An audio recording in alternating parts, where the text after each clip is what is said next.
নেতার আইন মানা তো ফরজ। বেটা কোন নেতা সেটা আমাদের জানতে হবে। কোন নেতার আদেশ মানা ফরজ আমাদের আগে জানতে হবে। কোন নেতা?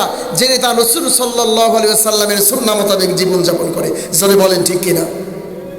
যে নেতা রাসূল সাল্লাল্লাহু আলাইহি ওয়াসাল্লামের সুন্নাতের কথা বলে, যে নেতা আল্লাহ তাআলার দ্বীন প্রতিষ্ঠার লক্ষ্যে জীবনযাপন করে, যে নেতা নামাজের কথা বলে, যে নেতা যাকাতের কথা বলে, যে নেতা হজের কথা বলে, যে নেতা ধন সম্পদ আত্মসাতের বিরুদ্ধে চলাফেরা করে, যে নেতা জিনার বিরুদ্ধে কথা বলে, সেই নেতার আনুগত্য করতে হবে। কথা বলেন ঠিক কিনা?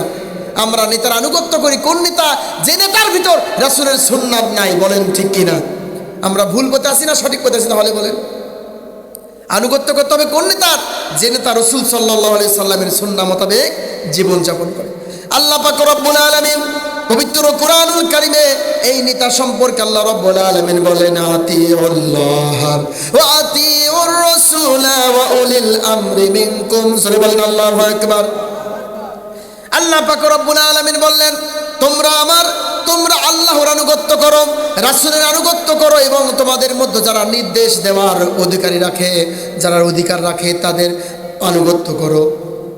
আল্লাহ রব্বুল আলামিন আনুগত্য করো, রাসূলের কি আনুগত্য করো, এবং তোমাদের মধ্যে যারা নির্দেশ দেওয়ার অধিকার রাখে তাদের আনুগত্য করো। জোরে বলেন সুবহানাল্লাহ।